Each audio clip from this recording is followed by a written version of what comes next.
सभी question important question है। कुछ इसी प्रकार के प्रश्न आपको सभी एग्जाम में पूछे जाते हैं। सभी क्वेश्चन को हम लोग एकदम शॉर्ट ट्रिक आसान तरीके के साथ सॉल्व करने की कोशिश करेंगे। तो चलिए हम लोग 1 नंबर क्वेश्चन की ओर चलते हैं। 1 नंबर क्वेश्चन हमें क्या कह रहा है, ये संबंधित शब्द चुनने के लिए बोला है। प्रश्न आपको कह रहा है जिस प्रकार से शैवाल विज्ञान का संबंध शैवाल के साथ है, उसी प्रकार से आपसे पूछ रहा है ये दोनों क्वेश्चन मार्क पे कौन से शब्द संबंधित होंगे। जब भी आपको इस प्रकार के रीजनिंग के प्रश्न देखने को मिले तो सबसे पहले आप लोग ये सोचिएगा ये शैवाल विज्ञान से शैवाल कैसे लिख रहा है, शैवाल विज्ञान से शैवाल कैसे संबंधित है। उसी प्रकार से हम लोग सोचेंगे हमारे ये दोनों क्वेश्चन मार्क पे कौन से शब्द संबंधित होंगे। देखिए शैवाल विज्ञान के अंतर्गत हमें शैवाल के बारे में पढ़ाया जाता है। इसी प्रकार के हम लोग संबंधित देखेंगे तो रुधिर विज्ञान के अंदर हमारे रक्त के बारे में पढ़ाए जाते हैं, यानी कि इस वाले क्वेश्चन मार्क पे हमारे रुधिर विज्ञान और इस वाले क्वेश्चन मार्क पे दोस्तों हमारे रक्त भरे जाएंगे। ऑप्शन नंबर सी जो है इसका सही उत्तर हो जाएगा। क्वेश्चन नंबर 1 का हमारा ऑप्शन नंबर सी सही उत्तर हो जाएगा। जिस प्रकार से शैवाल विज्ञान के अंदर हम लोग शैवाल के बारे में पढ़ते हैं, उसी प्रकार से रुधिर विज्ञान के बारे में हम लोग रुधिर विज्ञान के अंदर हम लोग रक्त के बारे में पढ़ते हैं। क्लियर है। चलिए अगले प्रश्न की ओर हम लोग चलेंगे, क्वेश्चन नंबर 2 की ओर। दोस्तों ये रहा क्वेश्चन नंबर 2। क्वेश्चन नंबर 2 हमें कह रहा है दिए गए श्रृंखला को पूरा करें। श्रृंखला सीरीज से रिलेटेड क्वेश्चन दिया गया है। एक श्रृंखला सीरीज चल रहा है और यहाँ पर दोस्तों क्वेश्चन मार्क है। इन्हीं क्वेश्चन मार्क पे कौन सी संख्या भरी जाएगी ये हमसे पूछ रहा है। जब भी आपको श्रृंखला सीरीज से रिलेटेड क्वेश्चन देखने को मिले तो पहले आप लोग श्रृंखला को ध्यान से देखिएगा और समझने की कोशिश कीजिएगा आपका किस प्रकार का श्रृंखला है, इसे हम लोग कैसे जल्द से जल्द सॉल्व कर सकते हैं। देखिए श्रृंखला को देखेंगे तो पहले आपका 46 है, 46 के बाद हम लोग देखेंगे हमारा 41 लिखा हुआ है, 41 के बाद आपका 35 है, 35 के बाद आपका 30 लिखा हुआ है, 30 के बाद दोस्तों क्वेश्चन मार्क है और इसके बाद आप लोग देखिएगा तो 19 और 13 लिखा हुआ है, 19 और 13 लिखा हुआ है। ध्यान से देखिएगा श्रृंखला को, तो श्रृंखला आपका जो है वो नीचे की ओर घट रहा है। जब भी हमें इस प्रकार के श्रृंखला देखने को मिले तो सबसे पहले हम लोग ये देखेंगे ये 46 से 31 कैसे लिख रहा है, 46 से 41 कैसे लिख रहा है, तो इसमें आपका -4 हो जाएगा, -5 हो जाएगा। आगे देखेंगे 41 से 35 है, इसमें आपका -6 हो जाएगा। 35 से आपका 30 है, इसमें फिर से -5 हो जाएगा। और इसके बाद देखिएगा आपका क्वेश्चन मार्क है, फिर 19 से 13 लिखा हुआ है इधर, इसमें आपका -6 हो जाएगा। ध्यान से देखिएगा पहले -5 फिर -6 फिर -5, तो अगले हमारे फिर से -6 हो जाएंगे। यानी कि जब हम लोग 30 - 6 करेंगे तो हमारे कितने हो जाएंगे, 24 हो जाएंगे। इस वाले क्वेश्चन मार्क पे दोस्तों हमारे 24 भरे जाएंगे और 24 - 5 करेंगे तो हमारे 19 हो जाएंगे। फिर से -6 करेंगे। देखिए एक बार -5, एक बार -6, एक बार -5 तो एक बार -6, फिर से -5 तो फिर से -6। कौन सा ऑप्शन में आपका 24 लिखा हुआ है, 24 आपका ऑप्शन नंबर बी में दिया गया है, जो कि हमारे सही उत्तर हो जाएंगे। इस वाले क्वेश्चन मार्क पे दोस्तों हमारे 24 भरे जाएंगे। क्वेश्चन नंबर 2 का जो है हमारा ऑप्शन नंबर 20 सही उत्तर हो जाएंगे। चलिए अगले प्रश्न की ओर हम लोग चलेंगे, क्वेश्चन नंबर 3 की ओर। दोस्तों ये रहा क्वेश्चन नंबर 3। क्वेश्चन नंबर 3 हमें कह रहा है यदि LOVE को कूट भाषा में 27 लिखा जाता है तो COME को कैसे लिखा जाएगा, ये हमसे पूछ रहा है। कोडिंग डिकोडिंग से रिलेटेड क्वेश्चन है। जब भी आपको इस प्रकार के कोडिंग डिकोडिंग से रिलेटेड क्वेश्चन देखने को मिले तो सबसे पहले आप लोग ये सोचिएगा ये लव से 27 कैसे लिख रहा है, LOVE से 27 कैसे लिख रहा है। उसी प्रकार से हम लोग सोचेंगे हमारा COME से कौन सा संख्या बनेगा। पहले देखेंगे तो हमारा LOV है, लव है, इसको लेंगे। देखिएगा LOV है और इसका कोड क्या है दोस्तों, 27 है। यानी कि LOVE से हमें 27 लाना है। क्या करेंगे, इन्हीं चारों अक्षर को, ताकि हमारा 27 बन जाए। अगर ABCD के क्रमानुसार सभी को हम लोग आपस में लिख लेते हैं तो देखिए L आपका जो है वो 12वें नंबर पर आ जाएगा। उसके बाद आपका O है ये 15वें नंबर पर आ जाएगा। V आपका जो है वो 22वें नंबर पर आता है। फिर ई है, ये आपका 5वें नंबर पर आता है। सभी को आपस में जोड़कर देखेंगे, 12 + 15 करेंगे तो 27, 12 + 15 27, 27 + 22 करेंगे तो कितने हो जाएंगे, 27 + 22 आपके 49 हो जाएंगे। 49 + 5 करेंगे तो 54, लेकिन यहाँ पे देखिए आपका 27 लिखा हुआ है। 54 से हम लोग 27 कैसे ला सकते हैं, 54 को हम लोग क्या करेंगे ताकि हमारा 27 बन जाए। अगर हम लोग इसमें 2 से भाग कर देते हैं, 54/2 कर देंगे तो हमारा 27 बन जाएगा। वही सेम हम लोग कॉम के साथ करके देखेंगे। कॉम हमारे COME से मिलकर बनता है। इसके भी सभी अक्षर को ABCD के क्रमानुसार लिखकर जोड़ लेंगे और इसमें भी 2 से भाग कर देंगे। देखिए C आपका जो है वो तीसरे नंबर पर आ जाएगा, C आपके तीसरे नंबर पर आ जाएगा। O आपके 15वें नंबर पर आते हैं। M आपके जो है वो 13वें नंबर पर आते हैं और E आपके 5वें नंबर पर आते हैं। सभी को आपस में जोड़ेंगे, 3 + 15 करेंगे तो 18, 18 + 13 करेंगे तो 31, 31 + 5 करेंगे तो आपके 36 हो जाएंगे। और इसमें देखिए 2 से भाग किए थे तो इसमें भी 2 से ही भाग करेंगे। 36/2 जो है वो आपका 18 हो जाएगा। 18 आपका कौन सा ऑप्शन में है, ऑप्शन नंबर बी में दिया गया है, जो कि हमारे सही उत्तर हो जाएंगे। क्वेश्चन नंबर 3 का दोस्तों जो है वो हमारा ऑप्शन नंबर बी सही उत्तर हो जाएगा। सभी क्वेश्चन इंपॉर्टेंट क्वेश्चन है, कुछ इसी प्रकार के प्रश्न आपको एग्जाम में पूछे जाएंगे। तो सभी प्रश्न को पहले आप लोग खुद से ज़रूर सॉल्व करने की कोशिश कीजिएगा। और जितने भी बच्चे इस यूट्यूब चैनल पर नए हो, चैनल को सब्सक्राइब और वीडियो को लाइक जरूर कर दीजिएगा। चलिए अगले प्रश्न की ओर हम लोग चलेंगे, क्वेश्चन नंबर 4 की ओर। क्वेश्चन नंबर 4 हमें कह रहा है, निम्नलिखित प्रश्न में दिए गए विकल्पों में से संबंधित संख्या को चुनिए। संबंधित संख्या चुनने के लिए बोल रहा है। जिस प्रकार से दोस्तों 42 का रिलेशन 20 के साथ है, उसी प्रकार से हमसे पूछ रहा है 64 का रिलेशन कौन सा संख्या से होगा, जो इस वाले क्वेश्चन मार्क पे बैठे जाएंगे। नंबर एनालॉजी रीजनिंग के प्रश्न है।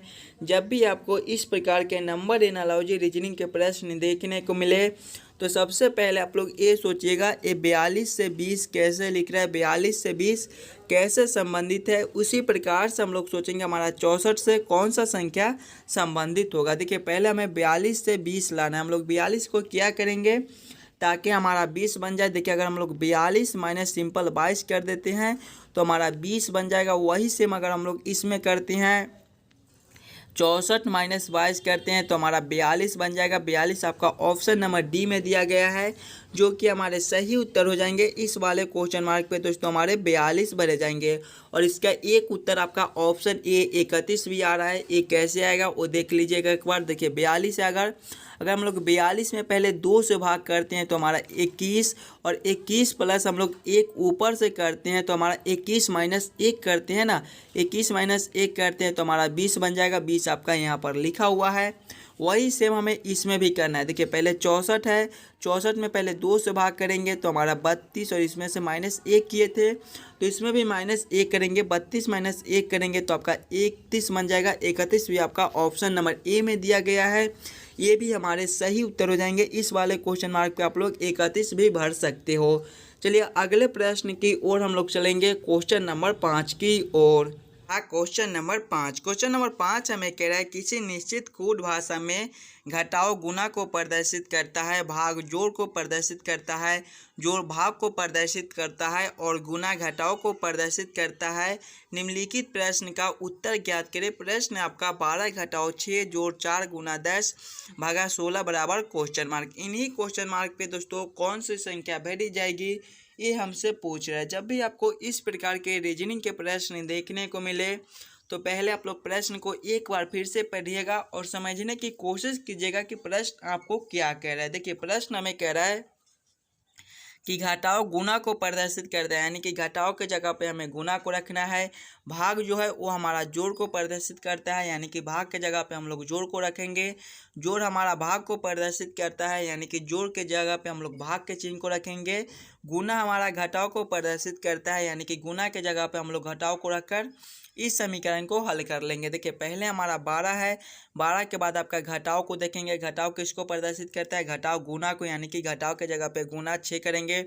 उसके बाद आपका प्लस है, प्लस को देखेंगे। प्लस आपका भाग को प्रदर्शित करता है, यहाँ पे हमारा भागा 4 हो जाएगा। उसके बाद आपका गुना है, गुना आपका घटाव को प्रदर्शित करता है, यानी कि यहाँ पर हमारे घटाव 10 हो जाएंगे। फिर आपका भाग है, भाग देखिए जोड़ को प्रदर्शित करता है, यानी कि यहाँ पर हमारे जोड़ 16 हो जाएंगे। इस समीकरण को हम लोग हल करेंगे। पहले आपका भाग का काम होगा, फिर गुना का, फिर घटाव का, फिर जोड़ का। तो पहले हम लोग भाग के काम करेंगे। देखिए 12 गुना 6 भागा 4 करेंगे तो आपका 6/4 हो जाएगा। इसको हम लोग काट लेंगे, 4 3 12। उसके बाद देखेंगे घटाओ 10 + 16, इसको हम लोग आगे करेंगे। देखिए 3 गुना 6 करेंगे तो आपका 18 हो जाएगा। 18 - 10 + 16, देखिएगा 18 - 10 करेंगे तो आपका 8, 8 + 16 करेंगे तो आपका 24 बन जाएगा। 24 आपका कौन सा ऑप्शन में है? ऑप्शन नंबर सी में दिया गया है, जो कि हमारे सही उत्तर हो जाएंगे। इस वाले क्वेश्चन मार्क पे दोस्तों हमारे 24 भरे जाएंगे। क्वेश्चन नंबर 5 का जो है वो आपका ऑप्शन नंबर सी सही उत्तर हो जाएगा। चलिए अगले प्रश्न की ओर हम लोग चलेंगे, क्वेश्चन नंबर 6 की ओर। दोस्तों ये रहा क्वेश्चन नंबर 6। क्वेश्चन नंबर 6 हमें कह रहा है नीचे दिए गए प्रश्न में विषम संख्या को पहचान करें। विषम संख्या चुनने के लिए बोल रहा है। जब भी हमें विषम संख्या चुनने के लिए बोले तो पहले हम लोग ये चारों ऑप्शन को ध्यान से देखेंगे और समझने की कोशिश करेंगे कि ये चारों ऑप्शन में हमारा सबसे अलग ऑप्शन कौन सा है। देखिए ऑप्शन नंबर ए में 18 है, ऑप्शन बी में 45 है, ऑप्शन सी में 54 है, ऑप्शन डी में आपका 55 है। सबसे अलग ऑप्शन कौन सा हो जाएगा? कैसे हम लोग सोचेंगे कि हमारा सबसे अलग ऑप्शन कौन सा है? देखिए ऑप्शन ए में आपका 18 है। 18 को ध्यान से देखिएगा तो 18 आपका 1 और 8 से मिलकर बनता है। अगर 1 और 8 के आपस में जोड़ लेंगे, 1 + 8 करेंगे तो आपका 9 बन जाएगा। उसी प्रकार से देखेंगे बी में तो 45 है। 45 आपका 4 और 5 से मिलकर बनता है। 45 के दोनों संख्या को आपस में जोड़ेंगे, 4 + 5 करेंगे तो हमारा 9 बन जाएगा। आगे देखेंगे आपका 54 है। 54 भी आपका 5 और 4 से मिलकर बनता है। दोनों को आपस में जोड़ेंगे, 5 + 4 करेंगे तो हमारे 9 बन जाएंगे। ऑप्शन डी में देखिए 55 है। 55 आपके 5 और 5 से मिलकर बनते हैं। दोनों को आपस में जोड़ेंगे, 5 + 5 करेंगे तो हमारे 10 हो जाएंगे। देखिए 9 9 9 यहाँ पर 10, तो सबसे अलग कौन सा हो जाएगा? ऑप्शन डी हो जाएगा। यही हमारा विषम संख्या हो जाएगा। चलिए अगले प्रश्न की ओर हम लोग चलेंगे, क्वेश्चन नंबर 7 की ओर।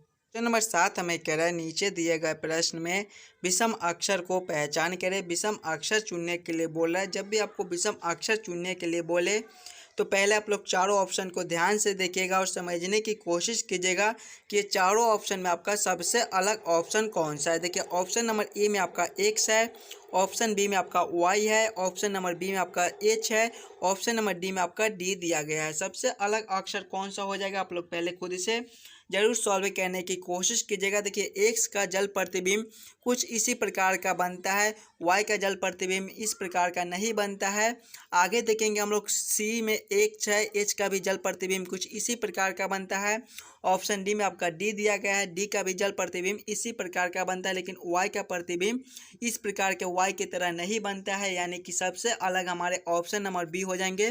क्वेश्चन नंबर 7 का आपका ऑप्शन नंबर बी जो है वो सही उत्तर हो जाएंगे। चलिए अगले प्रश्न की ओर हम लोग चलेंगे, क्वेश्चन नंबर 8 की ओर। क्वेश्चन नंबर 8 हमें कह रहा है लुप्त संख्या ज्ञात करें। मिसिंग नंबर से रिलेटेड क्वेश्चन है, बहुत ही इंपॉर्टेंट क्वेश्चन है। पहले आप लोग खुद इसे जरूर सॉल्व करने की कोशिश कीजिएगा। आपका इस वाले क्वेश्चन मार्क पे कौन सा संख्या भरा जाएगा। जब भी हमें मिसिंग नंबर से रिलेटेड क्वेश्चन देखने को मिले तो पहले हम लोग क्वेश्चन को पैटर्न को समझने की कोशिश करेंगे। हमारा किस प्रकार का प्रश्न है, इसे हम लोग कैसे जल्द से जल्द सॉल्व कर सकते हैं। अगर आप लोग इस साइड से देखिएगा तो आपका बड़ा बड़ा संख्या 216 है, 191 है, फिर क्वेश्चन मार्क है। तो ऐसे प्रश्न को पहले हम लोग इस लाइन से सॉल्व करने की कोशिश करेंगे। ये 8, 6 और 12 से 216 कैसे लिख रहा है, 7, 13, 5 से 191 कैसे लिख रहा है। उसी प्रकार से दोस्तों हम लोग सोचेंगे हमारा 4, 22 और 3 से कौन सा संख्या बनेगा जो इस वाले क्वेश्चन मार्क पे भरे जाएंगे। देखिए 8, 6 और 12 से हमें 216 लाना है। क्या करेंगे इन्हीं तीनों संख्या को, ताकि हमारा 216 बन जाए। अगर देखिए पहला संख्या गुना दूसरा संख्या, पहला संख्या गुना दूसरा संख्या यानी कि 8 गुना 6 करेंगे, प्लस करना है दूसरा संख्या गुना तीसरा संख्या यानी कि 6 गुना 12 करेंगे, प्लस करेंगे हम लोग फिर से प्लस करेंगे तीसरा संख्या गुना पहला संख्या यानी कि फिर से 12 गुना 8 करेंगे तो हमारे कितने हो जाएंगे। देखिएगा 8 गुना 6 आपके 48 हो जाएंगे, प्लस करेंगे 6 गुना 12 आपके 72 हो जाएंगे, प्लस करेंगे हम लोग 8 गुना 12 गुना 8 आपके 96 हो जाएंगे। जब सभी को हम लोग आपस में जोड़ेंगे तो हमारे 216 हो जाएंगे। 216 आपका यहाँ पर लिखा हुआ है। वही सेम हम लोग इसमें करके देखेंगे। पहला संख्या गुना दूसरा संख्या यानी कि 7 गुना 13 करेंगे। प्लस करेंगे हम लोग फिर से दूसरा संख्या गुना तीसरा संख्या यानी कि 13 गुना 5 करेंगे। प्लस करेंगे फिर से पहला तीसरा संख्या गुना पहला संख्या यानी कि 5 गुना 7 करेंगे। सभी को आपस में गुना करके जोड़ लेंगे। 7 गुना 13 हमारे कितने हो जाएंगे? 91 हो जाएंगे। प्लस करेंगे 13 गुना 5 आपके 65 हो जाएंगे। प्लस करेंगे 5 गुना 7 आपके 35 हो जाएंगे। देखिए जब सभी को आपस में जोड़ेंगे तो हमारे कितने हो जाएंगे? 191 हो जाएंगे। 191 आपका यहाँ पर लिखा हुआ है। यानी कि इसी प्रकार से इस प्रश्न को हम लोग सॉल्व कर सकते हैं। तो वही सेम हम लोग इसमें कर देंगे। पहला संख्या गुना दूसरा संख्या प्लस, तो पहला संख्या आपका 4 है। 4 गुना 22 करेंगे। प्लस करेंगे दूसरा संख्या गुना तीसरा संख्या यानी कि 22 गुना 3 करेंगे। देखिए 22 गुना 3 करेंगे। प्लस करेंगे फिर से तीसरा संख्या गुना पहला संख्या। तीसरा संख्या आपका 3 है। देखिए यहाँ पर प्लस का चिन्ह हो जाएगा।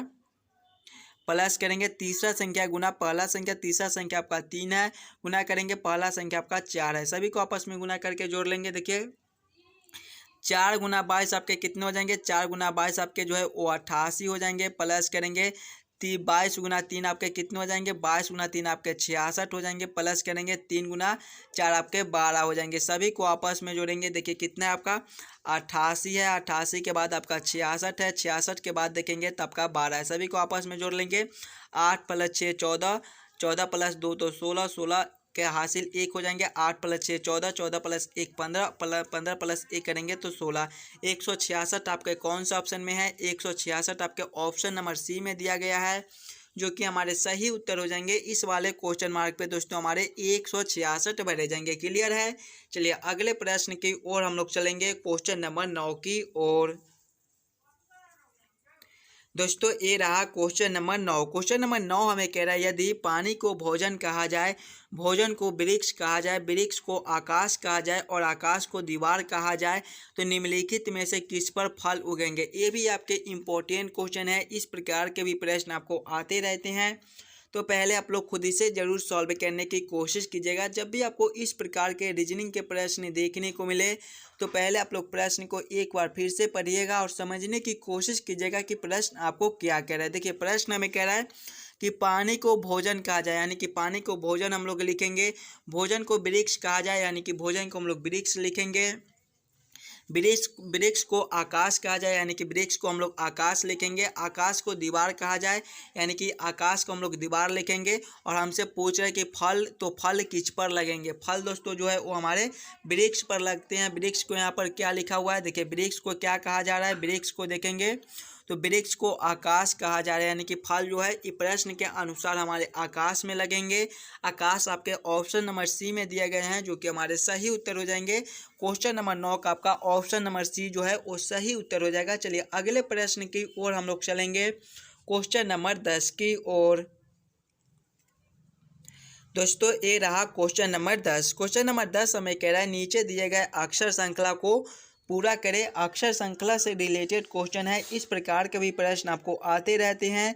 जब भी हमें इस प्रकार के अक्षर श्रृंखला से रिलेटेड क्वेश्चन देखने को मिले तो सबसे पहले हम लोग श्रृंखला को ध्यान से देखेंगे और समझने की कोशिश करेंगे हमारा किस प्रकार का श्रृंखला है, इस हम लोग कैसे खंड बनाएंगे ताकि हमारा प्रश्न जल्द से जल्द सॉल्व हो जाए। जब भी आपको इस प्रकार के अक्षर श्रृंखला से रिलेटेड क्वेश्चन देखने को मिले तो पहले आप लोग छोटे छोटे खंड बना लीजिएगा ऐसे प्रश्न को, ताकि आप लोग आसानी के साथ सॉल्व कर सके। देखिए पहले आपका ए है, ए के बाद आपका खाली स्थान है, उसके बाद CAA B लिखा हुआ है। अगर इस वाले खाली स्थान पे हम लोग बी को भर देते हैं तो देखिएगा A B C A हमारा यहाँ तक एक खंड बन जाएगा। आगे देखेंगे तो AB लिखा हुआ है, खाली स्थान है, और इधर देखिए फिर से आपका A लिखा हुआ है, यानी कि इस वाले खाली स्थान पर हम लोग C को भर देते हैं तो ABCA हमारा एक खंड A बन जाएगा। आगे देखेंगे फिर से आपका खाली स्थान है, उसके बाद आपका B लिखा हुआ है। इस वाले खाली स्थान पर अगर हम लोग A को भर देते हैं तो ए बी सी ए हमारा एक खंड यहाँ तक एक और बन जाएगा। आगे देखेंगे आपका ए बी लिखा हुआ है, खाली स्थान है,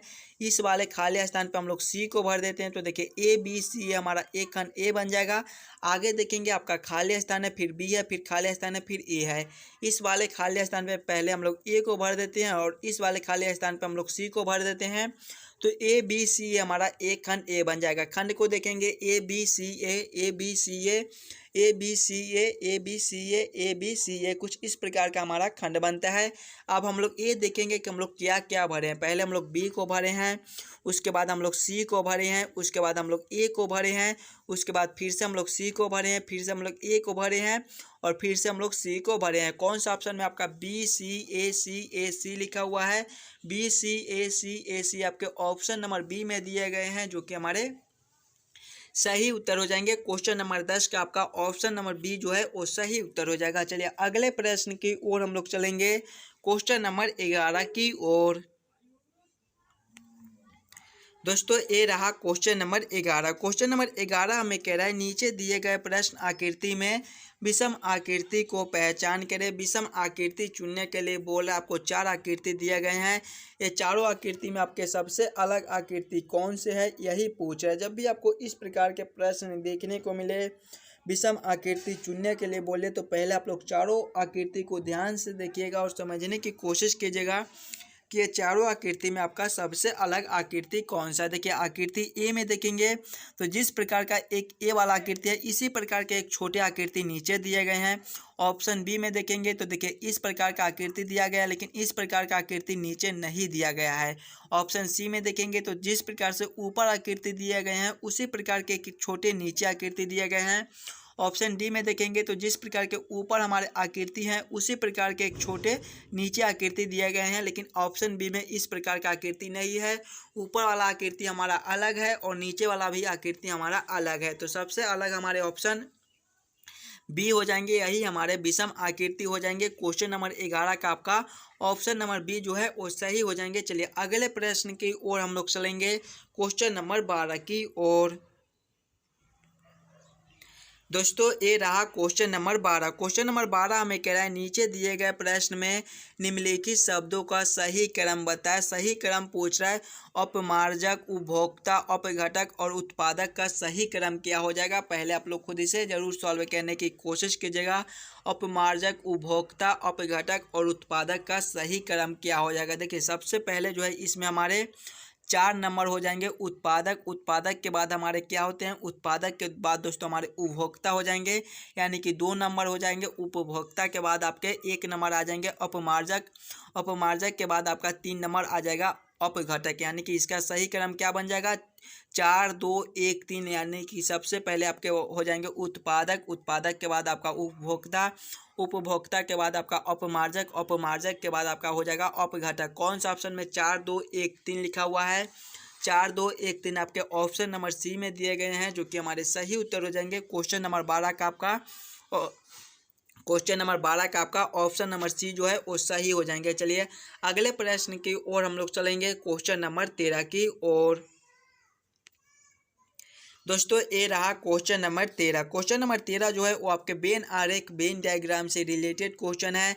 प्रश्न आपका कंप्यूटर, मॉनिटर, कीबोर्ड, बस इन्हीं तीनों में हमें सोचना है कि कौन किसके साथ संबंधित है, किसके अंदर हम लोग किसको रख सकते हैं। चलिए पहले आप लोग खुद इसे जरूर सॉल्व करने की कोशिश कीजिएगा।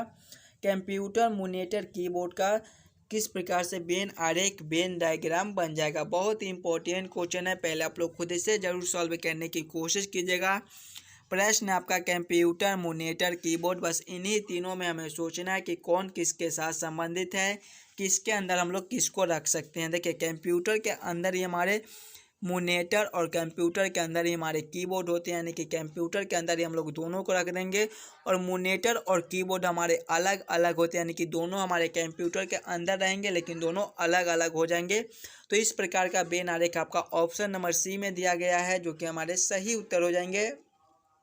क्वेश्चन नंबर 13 का जो है वो आपका ऑप्शन नंबर सी सही उत्तर हो जाएगा। चलिए अगले प्रश्न की ओर हम लोग चलेंगे, क्वेश्चन नंबर 14 की ओर।